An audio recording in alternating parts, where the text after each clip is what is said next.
Hey guys, Deslater Magic here, and finally, it's time for what you've all been waiting for, the 100th episode of Overlooked But Awesome. If you haven't checked out the rest of the series, definitely do so. I made a playlist. So after 99 absolutely crazy cards, just out there, wacky, weird art, weird mechanic, unique, highly powerful, whatever qualifies it to be awesome, what could possibly merit being in the 100th spot? The answer is more than one card. Oh, you knew I was going there. I decided to choose something really stupid, and then somebody recommended this, so I did it instead. Thanks, one of my patrons from Patreon. So I chose every single card in the history of Magic that references 100 of something, because having 100 of anything in Magic is pretty excessive. So first up, we've got the classic Mythic Planeswalker from Journey into Nyx, Ajani, Mentor of Heroes. He is only a 4 loyalty Planeswalker for 5 mana, but they had to power him down a little because he's completely crazy.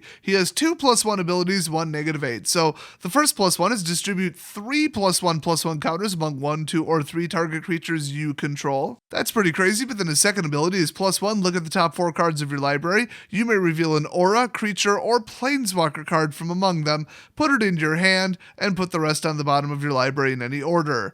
Absolutely fantastic ability, especially given that this was in Journey into Nyx. And then there's what we've all been waiting for, the -8 ultimate ability, which is just straight up, you gain 100 life. Even in a completely just blowout one-sided swing, you usually take maybe 15 to 25 damage. So this buys you such a ridiculous amount of turns. It's absolutely insane. I mean, usually your opponent would just forfeit when they see it. So the power of 100 is strong with this card, but let's move on to the next one. Next up, we've got a rare that was only ever printed in Eventide, and that's it. It costs 1, it has Shroud, which means that you and your opponent can't target it with really anything. And what it does is quite simple.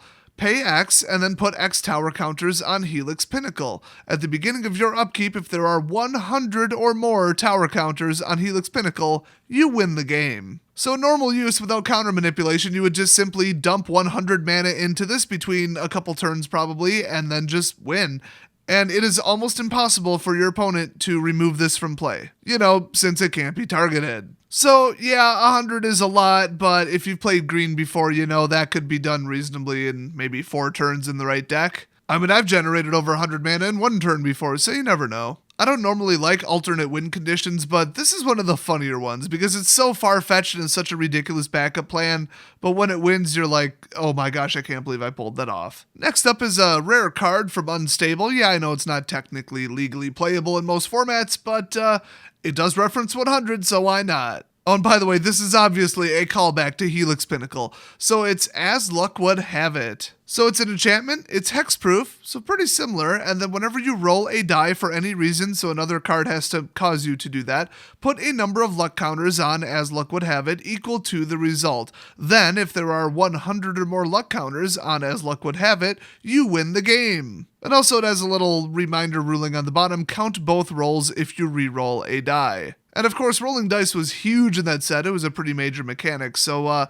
you could legitimately win the game with this. So believe it or not, those are the only cards in the entire history of the game that reference the number 100 directly on the card. But there's one more that I had to throw in as a technicality, and that's, of course, 100-handed one. Now this card was printed as a rare in Theros, and then strangely enough it was in Conspiracy too. He is a 3/5 giant for 4 with Vigilance, not bad, and then if you pay 6 with 3 being white, he has Monstrosity 3. Basically, if he's not already monstrous, you can use that ability, you drop 3 counters on him, and he becomes monstrous, and then, as long as 100-handed one is monstrous, it has reach, and can block an additional 99 creatures each combat, for a total of 100. Giving this thing Death Touch is hilarious, giving him indestructible, hilarious. Using another card to force people to attack into him, hilarious. This wasn't a terrifically heavily played card, but it's just so funny, I love it. Anybody with it in their deck, mad respect. So that's it for cards that reference 100. I mean, there are technicalities like 100 Talon Kami and 100 Talon Strike, but it doesn't really have anything to do with the numbers, so I didn't include them. So like I said earlier, definitely check out the rest of this series. OBA is one of the most popular series on my channel. Thanks for making it all the way to 100 with me. Don't forget to subscribe to the channel, of course. And here's to hopefully another 100 in the future. Thanks for watching, and I'll see you guys next video.